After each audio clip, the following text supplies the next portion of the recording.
దాదాపుగా 54 లక్షల మంది రైతన్నలకు గతంలో ఎప్పుడూ చూడని విధంగా, జరగని విధంగా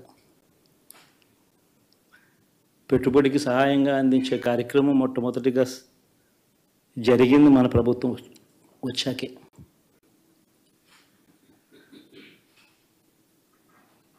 మరి అంతగా రైతన్నలకు తోడుగా ఉంటూ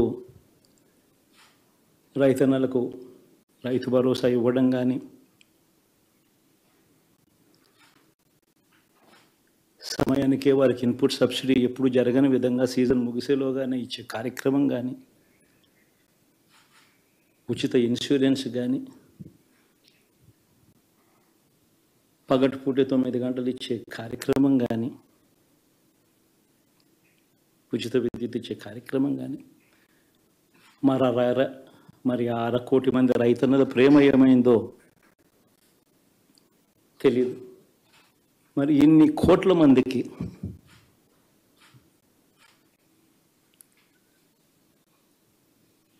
పేదవాడికి తోడుగా ఉంటూ ఆటో డ్రైవర్లు నడుపుకుంటా ఉన్నవాళ్ళు ఆటోలు తోలుకుంటూ, టాక్సీలు తోలుకుంటూ ఇబ్బంది పడకూడదని వారికి అండగా ఉంటూ ఓ వాహనమిత్ర,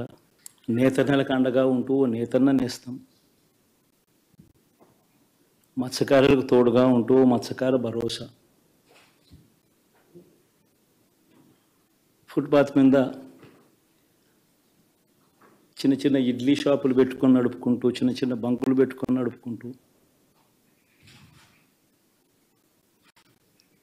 చిన్న చిన్న వ్యాపారాలు చేసుకుంటా ఉన్న వీళ్లకు,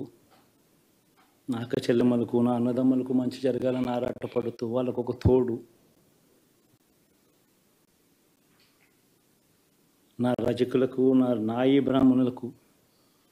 నా టైలర్లకు అని అండగా ఉంటూ వారికి ఒక చేదోడు. మరి ఇన్ని లక్షల మందికి ఇంత మంచి చేసి, ఇన్ని కోట్ల మందికి, లక్షలు కూడా కాదు, కోట్ల మందికి మంచి జరిగించి, ఎప్పుడు జరగని విధంగా మేనిఫెస్టో అంటే ఒక చెత్తబుట్టలో పడేసే డాక్యుమెంట్ కాదు. ఒక మేనిఫెస్టో అంటే ఒక బైబిల్ అని, ఒక ఖురాన్ అని, ఒక భగవద్గీత అని మొట్టమొదటి రోజు నుంచి కూడా భావిస్తూ ఏకంగా 99% వాగ్దానాలు అమలు చేసి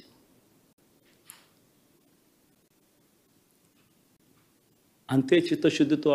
ఆ మేనిఫెస్టోను కూడా అక్క చెల్లెమ్మల ఇంట్లోకి తీసుకొని వెళ్ళి చూపించి మీరే టిక్కు పెట్టండి అనే నిబద్ధత గల ప్రభుత్వంగా పనిచేసాం. ఇప్పుడు జరగని విధంగా పిల్లల చదువులు, పేదరికం పోవాలి అని అంటే పిల్లల చదువులకు క్వాలిటీ ఎడ్యుకేషన్ అవసరం అని మొట్టమొదటిసారిగా ఇంగ్లీష్ మీడియంను వ్యతిరేకిస్తున్న వాళ్ళందరూ పెత్తందారులతో యుద్ధం చేసి సైతం పిల్లలకి ఇంగ్లీష్ మీడియం తీసుకొని రావడమే కాకుండా టోఫుల్, ఐబీ లాంటి కళలు కూడా కలం. ఆ పేద పిల్లలకు అండగా నిలబడాలని, తోడుగా ఉండాలని, వారి చరిత్రలు మార్చాలని, ఎప్పుడు చూడని విధంగా గ్రామ స్థాయిలోనే సచివాలయ వ్యవస్థ, వాలంటీర్ల వ్యవస్థ తీసుకొచ్చి ప్రతి ఇంటికి సేవలు అందించే కార్యక్రమం చేశాం.